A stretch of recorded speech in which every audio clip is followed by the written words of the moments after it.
Hello viewers, welcome to my YouTube channel Curiosity Rocks, and this is my review of Falcon and the Winter Soldier Series 1 Episode 3. So, my first note to say before we go into what happened in the episode is I'm getting more and more overwhelmed by this Flag Smashers story and all the motivations and all the what they want to do and who they want to do it to and why they're doing it and who they're doing it for. It's getting a bit confuzzling and a bit much for me.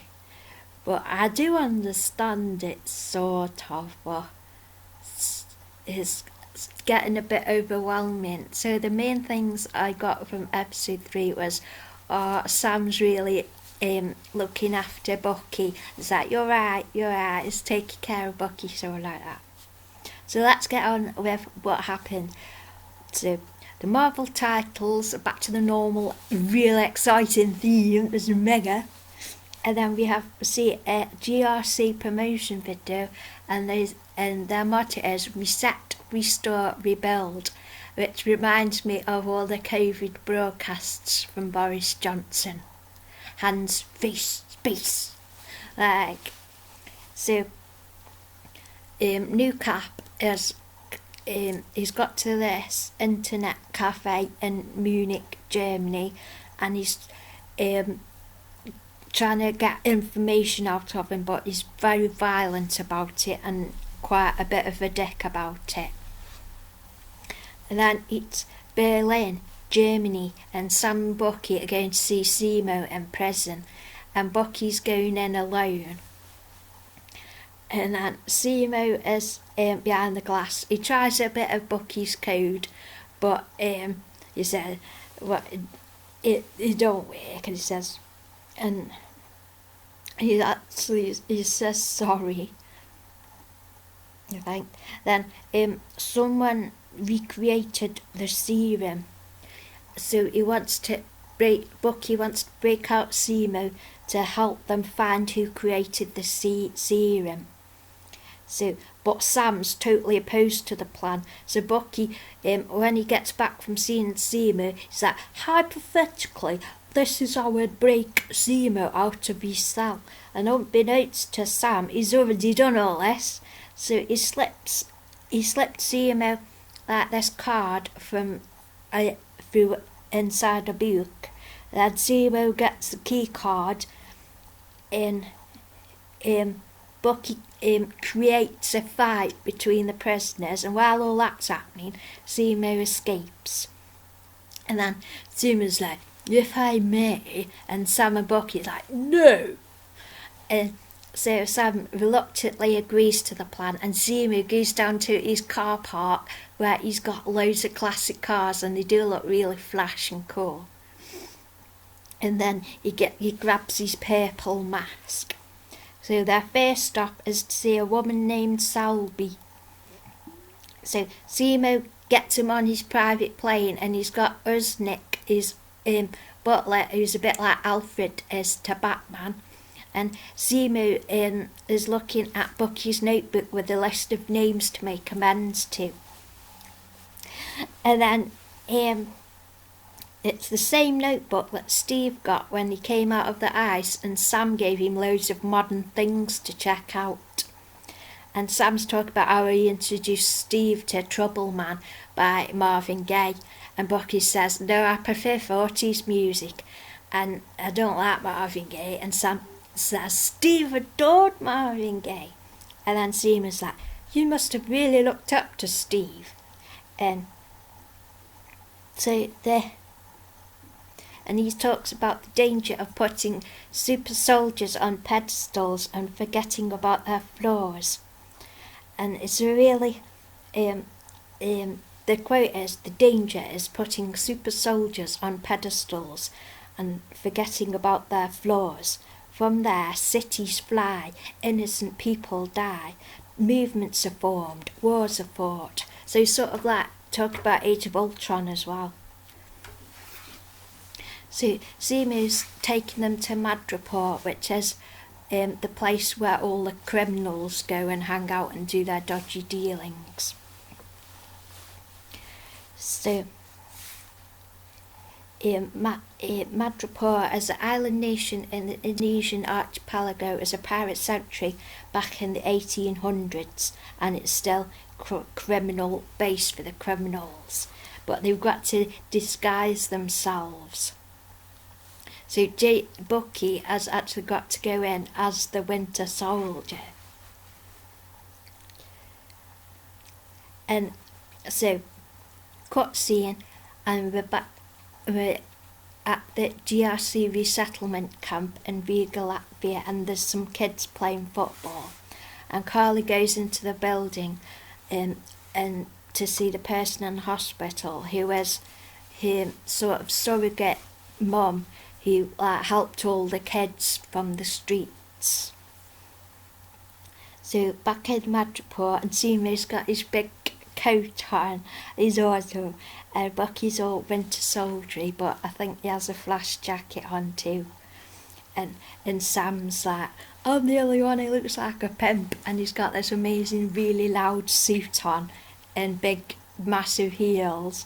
And Zimu says, only an American would say a fashion-forward black man looks like a pimp. And I think Zimu's got a thing for Sam. And so Sam is pretending to be a sophisticated, charming African rake named Conrad Mack, who is known as the Smiling Tiger. Madripoor apparently smells like acid. They have to stay in character. And they're going to Lowtown, which is the dodgiest bit, I think. Then motorbikes are escorting the car, and the motorbikes have got big guns on. And then we see a close-up of a party goer at a club who's wearing some really, really cool spiked boots, which I would totally wear. I love anything with spikes on, it's amazing. So in the club there's lots of dodgy people about, and there's the Winter Soldier. And then the bar guy, he's got big earplug holes and loads of piercings around his nose.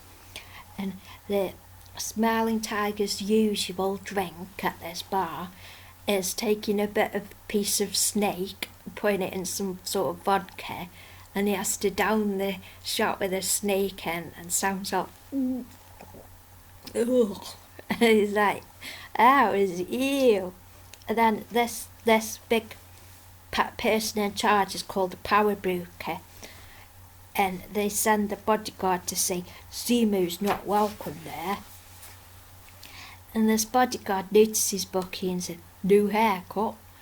And in Madripoor, the Power Broker is judge, jury and executioner. So Bucky fights a guy, all the people around them pull out their guns, and Zimu is to Sam, stay in character. Then they get in to go see Selby then, and this is when Sam checks on Bucky, said, you good? And he's like, oh, I thought that was really sweet that Sam was checking on Bucky so much and make sure he's okay. So there's a big cheesy slow motion shot of them walking in to see Selby, and it's really cheesy and silly. So Selby is a bit like, styled a bit like Annie Lennox, and she likes Smiling Tiger. She's like, she's funny. And then Zimu wants Selby to say what she knows about the super soldier serum, and he offers to give her the Winter Soldier along with his code words. So this professor, this doctor, is called Wilfred Nagel, and he's brought the super soldier serum to Madripoor. And the Power Broker had him working on the serum, but things didn't go as planned. Then Sam's phone goes off, and it's his sister Sarah, and he's got it on speakerphone, and Sam's pretending to be this bad guy money launderer, but then Sarah shouts at one of their kids about some Cheerios and calls him Sam, and Selby is like, Sam, and then there's a big gunfight, which I don't like gunfights and like the fighting stuff, because it's boring to me. I just think it's boring. And then Sam's all like, I loved how they flipped the gender expectations, and it's like the boys getting their fancy outfits on and having to charm people with a fancy outfit, and then Sam's like, I can't run in these heels, and I thought I loved that. But then Sharon Carter appears and she points a gun at Zemo, and then Sam explains what they're doing, and Sharon's off-grid in Madripoor because she was involved in stealing Steve's shield. I sort of don't remember that bit in the movies. I think that was in Captain America Civil War, but I don't remember that bit. But anyway, Bucky's asking her to help them, so Sharon's taking them to her place in Hightown. But Sharon's got this gallery, and it's all stolen artwork, and she's a dealer in stolen artwork. Then Bucky's bit is that half the artworks in museums like the Louvre is fake, and then Sam's googling that, and then Sam's topless changing clothes. I've noted that fact down. So Sharon thinks the whole superhero thing is a big hypocrisy. And she thought, by the way, how is the new Cap? And Bucky's, don't get me started. And then Sharon takes the piss out of Bucky because he was Cap's best friend. And then Bucky's like, wow, she's kind of awful now. I like that. Sam offers to clear Sharon's name so she'll help them. And then Sam said, it's alright, they cleared the bionic staring machine. Sharon shakes on a deal that she'll help him, and Sam will help her get her name cleared. So there's a big party in the art gallery, and Sharon's mingling, organising the sales, and she's found where Nagel is. So they go to this dockyard, and they find container 4261, but it looks empty, but it's actually got a secret entrance into a lab, and Nagel's making serum. And Nagel says, make me an offer, I will talk. And then Sharon's outside, and there's all these bounty hunters and fighting people turning up, so all guns and stuff. So Sharon starts a big fight, and she fights them with a stick, and the bounty hunters, and blah blah blah blah, and blah blah, and gun stuff, which is kind of boring. But then inside, Zemo threatens Nagel to get him to talk. He fires a gun near his head. So Nagel talks. Nagel was brought in to pick up the work of Hydra's Winter Soldier program after the 5 failed test subjects in Siberia. Nagel then was recruited by the CIA, and they had blood samples from an American test subject, which was Isaiah, with semi-stable traces of serum in his system. Nagel was able to create the serum from the blood, and he was going to create a perfected version of the super soldiers. But then Thanos came along and he got dusted. When he got back 5 years later, the old program had been abandoned. So he bought all his stuff, all his gear, and he brought it to Madripoor. And then the power broker is funding him to make this serum, so he managed to make 20 vials of the serum, but then Carly Morgenthau showed up and stole all of him. And a couple of days ago, Carly called Nagel, asking him to help Donya Madani, who had tuberculosis from overpopulation in the displacement camps. So Sharon's fighting and shooting these bounty hunters, and there's no serum in Nagel's lab. So Zemo shoots Nagel dead, which I don't think was very helpful, because then what if they actually do want a useful use for the serum? But anyway, so there's a big rocket launcher, and it's launched into the lab, and Zemo escapes, and Sam, Sharon and Bucky escape. And then Sam has a silly argument with Bucky about, no, you don't wait for Bucky's signal. And Bucky's like, no, you do this way. And Sam's like, but it's in every action movie. Everyone's funny. Then Seamo's on top of one of the containers and he's got his purple mask on. And he shoots these pipes which explode. And there's a big fight with sticks and guns and stuff, which is a bit boring. And then Seamo drives up in his flash car and the boys get in. Then Sharon leaves and there's the joke of putting the seat forward and Bucky won't move his seat forward for Sam.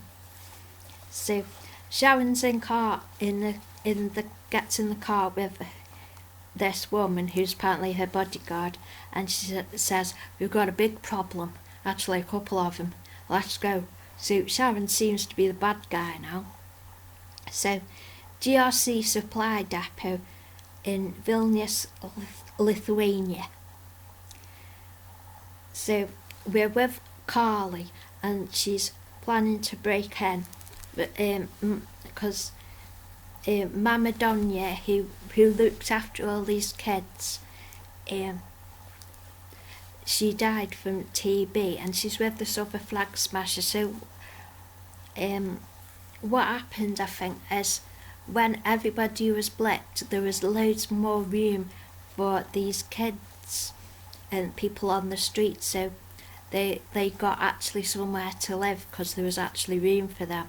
But then when everybody who got blipped came back, they wanted their places again and they wanted their houses and residences, and Mama Donya and the kids, they all got chucked back out on the street. So she's talking about with this other flag smasher guy what they thought they would be doing in their life. And she says, this world is ours, and says, I want to use the super soldier strength to give it to the kids in these camps. Now I wasn't sure whether she meant give the serum to the kids or give the world back to the kids in the camps. This where I got a bit confused because it's all about, I thought the GRC are helping the blipped people, but not the OG people, but the camps are for the people who had a home and then got put back out on the street again, and then we want to help these kids. That I got confused by it all. So but Carly knows now that Nagel was killed and the power broker's going to come to them to get the serum.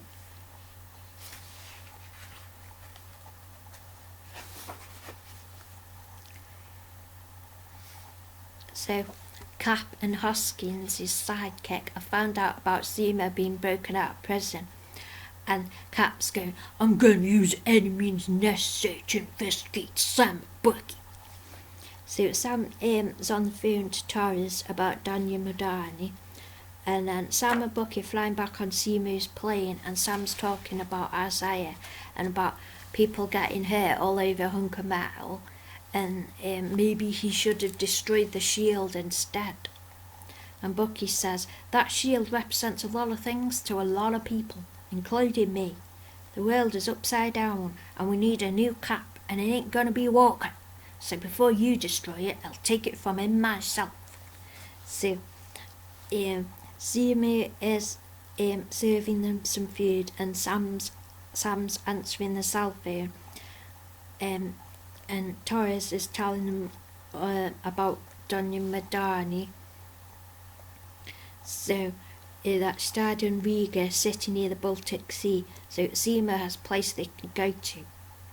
And then we see the flag smashers stealing supplies for the camp, and then Carly sent an explosive to explode the building with the GRC people in, and which the thing is, I had to watch Black Panther to get some context on the end of the episode, and then I realised that this sort of relates to Killmonger's story of there was crime and his dad got done in, and then the kids were just left to fend for themselves. And with this, Carly's like, she blows up the GRC, and there's innocent people in the GRC, and these adults in the GRC, they're probably like, we're help to that. They probably go home to their kids and say, what did you do today? And they say, well, we helped some more people, and them kids are just hearing about they helped people and helped give other people a home and stuff, and this is just going to breed more bitter kids and more criminals like Killmonger growing up getting revenge. So Carly's methods aren't helping anything. They just are. So Seymour is saying, I heard what became Sokovia, cannibalised by its neighbours before the land was cleared of rubble, erased from the map. Then Seymour's visited the memorial for the city. And then they arrive at this base Seymour has, and Bucky's like, I'm going to go take a walk. And Sam says, you good? And I like that. Sam keeps checking and making sure Bucky's okay. And Bucky's like, yeah, I'll see you guys in a bit. And then he finds this metal bead, and he had to watch Black Panther to find out what they were. And they Komodo beads, which Shuri invented, and they're used for communication and stuff. And he finds two, and then he goes around the corner and finds another one. And one of the warrior women from Wakanda, Ayo, she shows up, and she wants to see Zemo, because that's like, he broke Zemo out of prison, and Zemo's a bad guy. It's like, oh, what's going on? So, I have wrote on my notes, that episode was a bit boring. I'm not that excited by action sequences, but I do really, so after, it was an alright episode. It's not my favourite, but I did like some bits and pieces of it. So, and I still like the relationship between Sam and Bucky is very sweet. So that is my review of Falcon and the Winter Soldier episode 3. Also, just to say, I've seen the Loki trailer and that looks amazing. That is a show that is definitely my kind of thing. But I love Falcon and Winter Soldier. I'm enjoying it a lot more than I thought I would. I thought I just wouldn't like it, but I actually really like it, especially the relationships between Sam and Bucky. I love that. So I'm really enjoying it. And so it's really very interesting. It's very interesting how it relates to Black Panther and that the speech that T'Challa he said at the end of Black Panther about we're all one people, and how that relates to the Flag Smash's one world, one people kind of theme. So that was interesting.